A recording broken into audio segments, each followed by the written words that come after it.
നമസ്കാരം. മലയാളി വാർത്തയിലേക്ക് സ്വാഗതം. കർണാടകയിലെ ഷിരൂരിൽ ദേശീയപാതയിലുണ്ടായ മണ്ണിടിച്ചിലിൽ കുടുങ്ങിയ ഡ്രൈവർ അർജുനെ കണ്ടെത്താനുള്ള തെരച്ചിലിൽ സൈന്യം ഇറങ്ങും. അല്പസമയത്തിനകം തന്നെ 40 അംഗ സൈന്യ സംഘം അവിടേക്ക് എത്തും, സംഭവസ്ഥലത്തേക്ക് എത്തും. ഉടൻ തന്നെ അവർ രക്ഷാപ്രവർത്തനം ആരംഭിക്കും എന്ന് തന്നെയാണ് മനസ്സിലാകുന്നത്. സൈന്യം എത്തിക്കഴിഞ്ഞാൽ ഇനി കാര്യങ്ങൾ നടക്കുമെന്ന കാര്യത്തിൽ യാതൊരുവിധ സംശയം ആർക്കുമില്ല.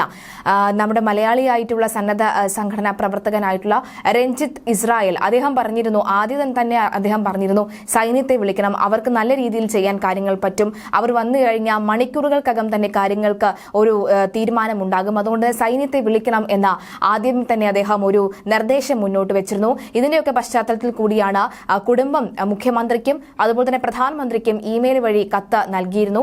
അതിന്റെയൊക്കെ തുടർ നടപടിയായിട്ടാണ് സൈന്യം ഇപ്പോൾ എത്തുന്നത്. എന്തായാലും സൈന്യം എത്തിക്കഴിഞ്ഞാൽ കൂടുതൽ കാര്യങ്ങൾ ശക്തമാവും. മാത്രമല്ല ISROയും ഇപ്പോൾ സഹായം നൽകാമെന്ന ഒരു പ്രഖ്യാപനം നടത്തിയിരിക്കുകയാണ്. ISRO ഉപഗ്രഹ ചിത്രങ്ങൾ, ഈ ഒരു വണ്ടിയുടെ ഉപഗ്രഹ ചിത്രങ്ങൾ എന്തെങ്കിലും എടുത്ത് സഹായിക്കാൻ പറ്റും എന്നുണ്ടെങ്കിൽ അങ്ങനെയുള്ള സഹായം ISROയുടെ ഭാഗത്ത് നിന്നും ഉണ്ടാകും എന്ന് വ്യക്തമാക്കിയിരിക്കുകയാണ്, ഉറപ്പ് നൽകിയിരിക്കുകയാണ്. എന്തായാലും ISROയും ഇതിന്റെ പിന്നിൽ പ്രവർത്തിക്കുന്നുണ്ട് എന്ന് തന്നെയാണ് ഏറ്റവും ഒടുവിൽ മനസ്സിലാക്കാൻ സാധിക്കുന്നത്. ബലഗാവ് ക്യാമ്പിൽ നിന്നുള്ള 40 പേരടങ്ങുന്ന സൈന്യ സംഘമായിരിക്കും ഇന്ന് ഷിരൂരിലെത്തുന്നത്.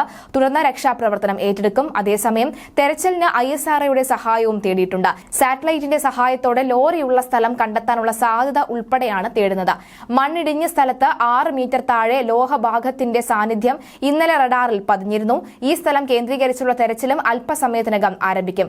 അർജുന്റെ കുടുംബത്തിന്റെ ആവശ്യപ്രകാരം വിഷയത്തിൽ ഇടപെട്ട AICC general secretary KC Venugopal Karnataka ഉപമുഖ്യമന്ത്രി DK ശിവകുമാറുമായി സംസാരിച്ചതിന്റെ അടിസ്ഥാനത്തിലാണ് തീരുമാനം. കർണാടക മുഖ്യമന്ത്രി സിദ്ധരാമയ്യ ഇന്ന് അപകടസ്ഥലം സന്ദർശിക്കും. ഇന്ന് ഉച്ചയോടെയായിരിക്കും സിദ്ധരാമയ്യ ഷിരൂരിൽ എത്തുക. അതേസമയം കുടുംബം ഇപ്പോൾ മാധ്യമങ്ങളെ അകറ്റി നിർത്തുകയാണ്. മറ്റൊന്നുമല്ല, അവരുടെ ആ ഒരു സ്വകാര്യത, അവരുടെ ആവേശമം, അവരുടെ ദുഃഖമെല്ലാം മാനിച്ചുകൊണ്ട് ഇപ്പോൾ തൽക്കാലം മാധ്യമങ്ങൾ ആരും വീട്ടിലേക്ക് വരേണ്ടതില്ല എന്നുള്ളൊരു അറിയിപ്പ് ഇപ്പോൾ ബന്ധുക്കളുടെ ഭാഗത്ത് നിന്നും കിട്ടിയിരിക്കുകയാണ്. കാരണം ഇനിയൊരു സന്തോഷ വാർത്ത, അർജുനുമായി ബന്ധപ്പെട്ട സന്തോഷ വാർത്ത ലഭിച്ചതിന് ശേഷം മാത്രമേ ഇനി ഞങ്ങൾ മാധ്യമങ്ങളോട് പ്രതികരിക്കുകയുള്ളൂ എന്നാണ് ഇപ്പോൾ കുടുംബം പ്രതികരിക്കുന്നത്. അതുവരെ കഴിഞ്ഞ ദിവസം രാത്രി വരെ തന്നെ കുടുംബ അംഗങ്ങൾ, കുടുംബ ബന്ധുക്കൾ എല്ലാവരും, കുടുംബത്തിലെ അർജുന്റെ ഭാര്യ, അച്ഛനടക്കമുള്ളവർ മാധ്യമങ്ങളോട് സംസാരിച്ചിരുന്നു. അവരുടെ പ്രധാന ആവശ്യം സൈന്യം എത്തണം, പട്ടാളം ഇറങ്ങണമെന്ന് തന്നെയായിരുന്നു അവരുടെയും ആവശ്യം. എന്തായാലും ആ ആവശ്യം ഒക്കെ തന്നെ കണക്കിലെടുത്തിരിക്കുകയാണ്. മാധ്യമങ്ങളെ ആ വീട്ടിലെ സന്ദർശനം മാധ്യമങ്ങൾക്ക് വിലക്ക് ഏർപ്പെടുത്തിയിരിക്കുകയാണ്. അതെല്ലാം അവരുടെ സ്വകാര്യതയെ മാനിച്ച് മാധ്യമങ്ങൾ അങ്ങോട്ടേക്ക് പോകുന്നില്ല എന്ന് ഉറപ്പിച്ചിരിക്കുകയാണ്. എന്തായാലും രക്ഷാപ്രവർത്തനത്തിന് സൈന്യത്തിന്റെ സാന്നിധ്യം ഉടൻ ഉറപ്പാക്കണമെന്നാണ് അർജുന്റെ കുടുംബം ആവർത്തിച്ച് ആവശ്യപ്പെട്ടിരുന്നത്.